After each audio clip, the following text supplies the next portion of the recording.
రాజుల రాజు ఆయన కృప నిరంతరముండును.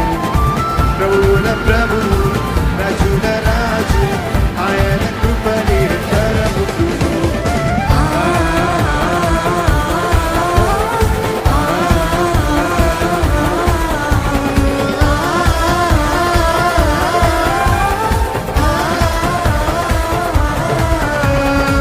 దేవాది దేవుడు మహోపకారుడు మహత్యము గల